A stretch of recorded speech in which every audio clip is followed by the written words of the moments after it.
Have you ever felt that burning, nagging pain in your stomach?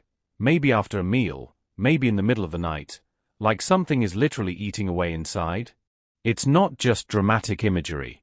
That sensation might be your body's way of saying, hey, I could have a stomach ulcer. Today, we're diving deeper than your last late-night snack, into what really causes stomach ulcers, also called gastric or peptic ulcers. We'll bust myths, uncover sneaky bacteria, talk about everyday habits that can put your stomach at risk, and explore how doctors figure all this out. By the end, you'll know exactly what's happening inside that hard-working digestive machine of yours, and how to protect it. So settle in. Maybe grab a soothing chamomile tea, skip the extra hot sauce for now, and let's explore what's really going on inside your gut. Before we talk about ulcers, let's appreciate the stomach for a second. It's a muscular, stretchy sac about the size of 2 fists. Its job? Break down food with strong acid and enzymes so your body can absorb nutrients. That acid, hydrochloric acid, is powerful enough to dissolve metal shavings in a lab. Seriously. If you poured it on a coin, you'd watch it fizz. But you're obviously not melting from the inside, right? That's because your stomach has an incredible defense system. A thick mucus layer coating the inside. Special cells that constantly repair the lining. A steady supply of blood to help with healing. A stomach ulcer, also known as a peptic ulcer if it's in the small intestine, is an open sore that forms when something disrupts these defenses. Imagine scraping the paint off a car and then pouring acid on the exposed metal. That's what happens when the lining weakens and stomach acid hits the tissue beneath. Decades ago, doctors blamed ulcers on stress and spicy food. You're working too hard. You're eating too many hot peppers, they said. But in the 1980s, 2 Australian scientists, Barry Marshall and Robin Warren, shattered that belief. They discovered a corkscrew-shaped bacterium called Helicobacter pylori, or H. pylori. Here's the wild part. H. pylori can survive stomach acid. How? It burrows into the protective mucus and produces enzymes that neutralize acid around it, basically creating a cozy bunker. Over time, it inflames the lining and leaves patches vulnerable to acid damage. When these scientists first presented their findings, the medical community laughed. So Dr. Marshall did something shocking. He drank a culture of H. pylori to prove it caused gastritis. Within days, he was sick, and eventually, he and Warren won the Nobel Prize for proving bacteria could cause ulcers. Science is wild, isn't it? Today, we know H. pylori is the #1 cause of stomach ulcers worldwide, infecting over 4 billion people. Most never feel it, but for some, it's the start of serious trouble. H. pylori isn't the only villain. The other major culprit is a class of everyday medications called NSAIDs, that's non-steroidal anti-inflammatory drugs, like ibuprofen, naproxen, and even aspirin. Here's how it works. NSAIDs block certain enzymes to reduce pain and inflammation. But those same enzymes also help protect your stomach lining by encouraging mucus production. Take too many NSAIDs, or take them on an empty stomach, and your protective layer thins. Acid sneaks in. Ulcers form. Even low-dose aspirin used to protect the heart can increase risk if used long-term without precautions. What about lifestyle? Well, stress doesn't directly cause ulcers, but it can crank up stomach acid and slow healing. Smoking is another double whammy. It reduces blood flow to the stomach lining and makes H. pylori infections harder to treat. And yes, spicy foods? They don't cause ulcers, but if you already have one, they can feel like throwing chili powder on an open cut. Not pleasant. So how do you know if you might have a stomach ulcer? Here are the big red flags.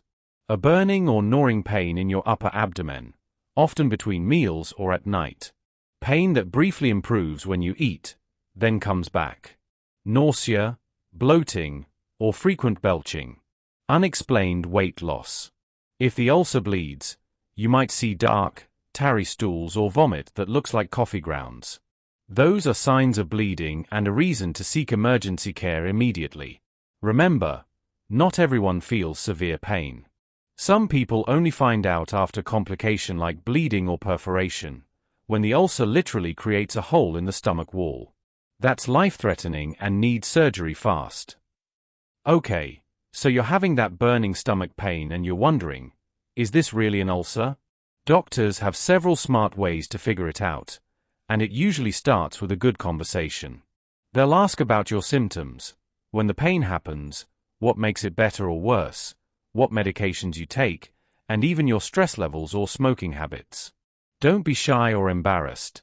Those details can be the very clues that point them toward the right test. After that, the detective work begins. Here are the main tools in the ulcer diagnosis toolkit. 1. The breath test. You drink a harmless liquid containing a special compound, often urea labeled with a tiny marker. If H. pylori bacteria are hiding in your stomach, they break down that liquid and release carbon dioxide that shows up in your breath. It's painless, quick, and almost feels like a science experiment. You literally breathe into a bag and the lab does the rest. 2. Stool antigen test. Another non-invasive option is a stool test. It looks for proteins, called antigens, that come from H. pylori. Doctors like this one because it not only detects the infection but can also confirm that treatment worked weeks later. Not glamorous, but incredibly accurate. 3. Blood test. A simple blood draw can check for antibodies against H. pylori. This one is less common now, because it can't tell if the infection is current or just something you had in the past, but it's still useful in certain cases or when other tests aren't available. 4. Endoscopy. This is the gold standard when a doctor really needs to see what's happening. You'll usually get a mild sedative to help you relax. Then a thin, flexible tube with a tiny camera, called an endoscope, slides gently down your throat into the stomach. It lets the doctor look directly at the lining, spot ulcers, check their size, and even take a biopsy, a tiny tissue sample, to test for H. pylori or rule out anything more serious. It sounds intimidating, but most people barely remember the procedure afterward, and it gives a crystal clear picture. 5. Imaging, when needed. If there's concern about complications, like a perforation or blockage, doctors may also order imaging, such as an upper GI series with barium or a CT scan, to see the shape and motion of your digestive tract. Sometimes a combination of these tests is used. For example, you might start with a breath test and then, if symptoms persist or bleeding is suspected, move on to an endoscopy. The bottom line?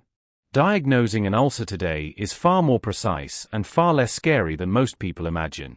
In a single visit, your healthcare team can usually pinpoint the problem and map out a treatment plan that puts you on the path to healing. If H. pylori is the culprit, doctors prescribe a combination of 2 antibiotics plus an acid-reducing medication, often called triple therapy, for about 2 weeks.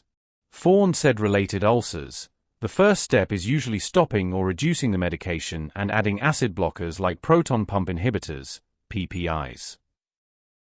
Healing usually takes a few weeks, but the relief can feel almost immediate once treatment starts. During recovery, doctors might recommend avoiding alcohol, quitting smoking, and steering clear of foods that trigger pain, like super acidic or very spicy meals. Want to avoid ulcers in the first place? Here are practical tips. Wash your hands and food. H. pylori can spread through contaminated food or water. Use painkillers wisely. If you need long-term NSAIDs, ask your doctor about protective medications. Eat balanced meals with fiber-rich fruits and vegetables. Some studies show foods like broccoli sprouts, garlic, and green tea may help fight H. pylori naturally. Manage stress with exercise, meditation, or just a daily walk. And here's a myth buster: drinking milk won't heal an ulcer. It might feel soothing at first, but it actually triggers more acid later. Grandma meant well, but science disagrees. So, to recap, stomach ulcers aren't just about stress or fiery food. Most come from a sneaky bacterium or common painkillers quietly damaging the stomach lining. If you ever have persistent stomach pain or see signs of bleeding, don't ignore it. A simple test and the right treatment can make a world of difference. Thanks for spending this time with me. If you learned something new, give this video a thumbs up, hit subscribe for more science-backed health tips, and share it with anyone who still thinks ulcers come from too much hot sauce. Take care of your stomach. It works hard for you every single day. Treat it well, and it'll return the favor.